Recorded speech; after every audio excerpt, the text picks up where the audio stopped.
Olá pessoal, bem-vindos ao Lux Via Talks. Aqui nós trazemos informações científicas de uma maneira acessível e fácil de vocês compreenderem. Hoje nós vamos falar sobre mitos e verdades sobre a ansiedade e o estresse. O meu nome é Renata, eu sou médica endocrinologista. E eu sou a Nina, médica psiquiatra. Tudo bem, então eu vou começar com as sentenças. Agora virou moda essa palavra aqui. Primeira, o estresse faz mal para o corpo, para a saúde e para a vida. Na verdade, isso é um mito. Eu quis trazer essa informação porque o estresse, ele é importante para movimentar o nosso corpo e a nossa mente para uma atitude. E toda vez que a gente tenta fazer algo diferente, o estresse vai acontecer, porque o estresse é uma mudança de estado, digamos assim. É uma necessidade de readaptação. Então, ter essa necessidade de mudar perante os estímulos faz com que o nosso corpo, o nosso cérebro se desenvolva novas habilidades, novas forças. Então, a gente tem um nível ótimo de estresse. Falta de estresse deixa o corpo acomodado, o cérebro acomodado. E aí, quando a vida bate, a gente precisa reagir, a gente não dá conta. Então, uma vida muito calminha, sem estresse, sem dor de cabeça, que não é muito possível, né? Mas fugir do estresse o tempo todo não é saudável. Então, o estresse no nível ótimo, no nível adequado, é bem útil para o corpo. Ufa, né? Ainda bem, né?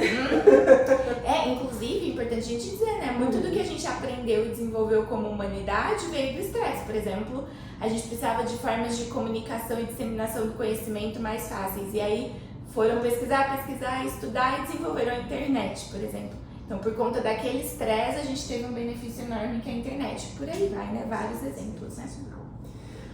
Sentença número 2. Pessoas mais ansiosas são mais produtivas, correm mais atrás das coisas. Nossa, isso é um super mito. E é um mito que é muito visto como verdade, né? Porque assim, a ansiedade dá a sensação de que a pessoa está produtiva, porque ela faz muitas coisas ao mesmo tempo. Mas pensando na química cerebral, quando o cérebro está muito ansioso, ele tem dificuldade de prestar atenção, de tomar decisões sensatas, de controlar o impulso, de organizar a vida, de planejar, de executar as ações. Então, por fora, parece que a pessoa está super produtiva, se envolvendo em várias coisas, falando bastante, fazendo tudo. Mas, na verdade, a qualidade desse movimento, desse comportamento e desse raciocínio, a qualidade é menor do que uma pessoa que está com o cérebro calmo. Então, é um mito. Aí volta a história da sentença anterior. Existe, obviamente, um nível saudável de ansiedade, porque se a gente está preocupado com algo, a gente se dedica a fazer bem feito. Mas a ansiedade intensa, excessiva o tempo todo, prejudica a produtividade. Sim, todo mundo sabe, né? Geralmente as pessoas falam, tô muito estressada, não tô rendendo no trabalho. A verdade é essa. Número 3. A ansiedade é uma emoção que todos sentem. É considerada normal. Super verdade, né? Qual é a pegadinha aqui? Quando a ansiedade comanda as nossas ações e as nossas escolhas, então a ansiedade é a líder do nosso corpo e do nosso cérebro, esse é o problema. Porque aí não somos nós, indivíduo, consciência, que tomamos as decisões e as atitudes, é a ansiedade, a emoção vai na frente. Agora, se a gente como indivíduo, consciência, usa a ansiedade a nosso favor, sob o nosso comando, ela é super saudável e natural. A ansiedade é uma emoção, é um sentimento assim como tristeza, raiva, é uma necessidade às vezes do corpo de manifestar que algo precisa ser feito, modificado, resolvido. Né? Então a ansiedade é uma emoção super normal. Que bom, mas senão a vida ia ficar muito esquisita também. Uma coisa importante, pessoas que quase não têm ansiedade, que são muito passivas, elas sofrem muito porque elas não se movimentam, né? A vida tá batendo, a pessoa não tá satisfeita e ela fica parada no lugar porque ela não vê preocupação, ela não vê motivação para sair dali, né? Então é muito, para quem não sente nada, quase nada de ansiedade, porque nada é impossível, é muito mais desafiador de se movimentar pela vida, né? Interessante. A ansiedade faz mal pro corpo, pra saúde. Misto. Porque assim, a ansiedade nesse nível ótimo, saudável, adequado, ela realmente estressa o corpo. Então a gente precisa admitir isso. Quando a gente está mais ansioso, o nosso corpo sofre mais. Então a gente cansa mais, a gente fadiga tanto a mente quanto o corpo. Só que isso não é um machucado crônico, não é uma lesão grave que vai trazer prejuízo depois. O corpo se estressa, sofre, mas ele se recupera. Agora, quando essa ansiedade é intensa, excessiva, constante, aí sim ela causa danos, machucados em todos os tecidos, no coração, nas artérias, veias, nos músculos, no cérebro, em todos, e aí de uma forma mais severa e crônica, né?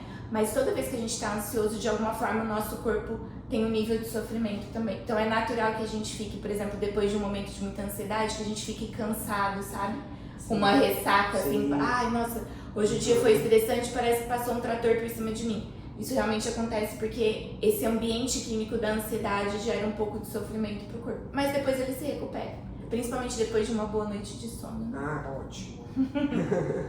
Existem pessoas que não são estressadas, são calmas e não sentem o estresse.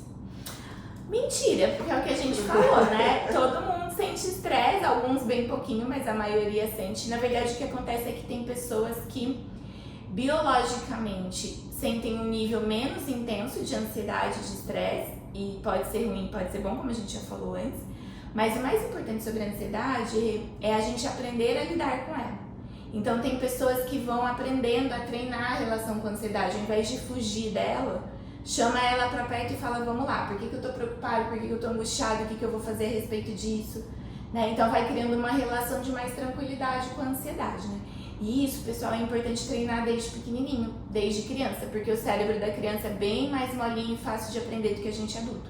Por isso que é importante que os pais, cuidadores, adultos, permitam que as crianças passem por algum nível de sofrimento, de insatisfação, de degrau em degrau, de acordo com a idade, porque aí a criança vai aprendendo a tolerar a ansiedade e vai ficando craque em lidar com a ansiedade e cresce um adulto resistente. Acho que é igual aprender línguas, né? Melhor aprender desde cedo, porque pode. Esporte, né? A gente fala pra colocar a criança em esporte, pra que o corpinho dela vá se adaptando e crescendo forte. É a mesma coisa. Muito bom.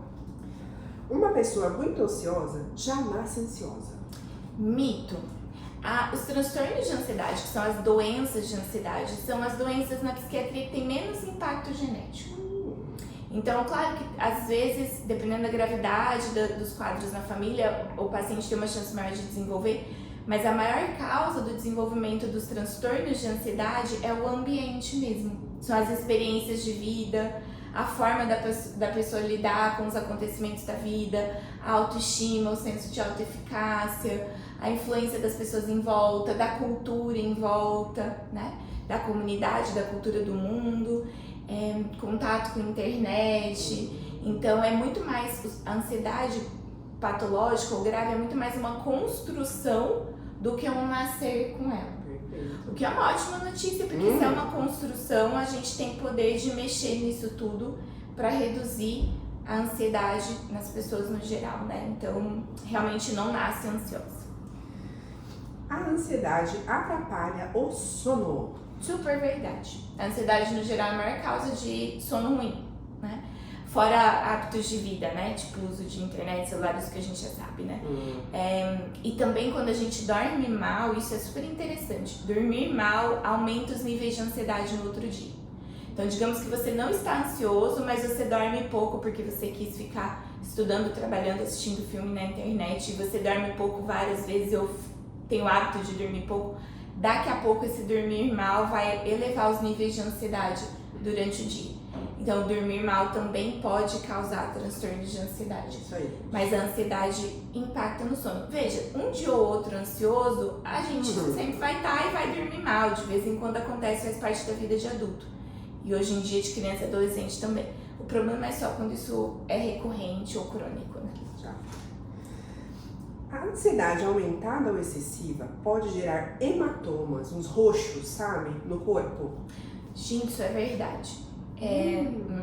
O estresse, a ansiedade elevada pode gerar hematomas roxos no corpo. E a gente ainda não entende, a gente, ciência, né? Não entende ainda exatamente o mecanismo de ação. O fato é que o estresse, noradrenalina, cortisol atrapalha a produção de sangue, a cascata de coagulação, causa inflamação. Então a gente suspeita de alguns mecanismos, mas a gente não tem certeza. O fato é que o estresse, a ansiedade pode ser tão grave às vezes e sempre traz algum efeito para o corpo que gera até mesmo isso de hematoma. E é meio assustador, né? Porque a pessoa, óbvio, e pra gente médico também, porque a gente sempre pensa em cenários piores, né? Quando o paciente tem muitos hematomas disseminados e que não é por pancada, por trauma, né? Mas muitas vezes é por ansiedade aumentada. Muito interessante, né? Pra ver o impacto, né, que a ansiedade pode gerar no corpo. E aí, você passa uma mensagem para as pessoas a respeito disso?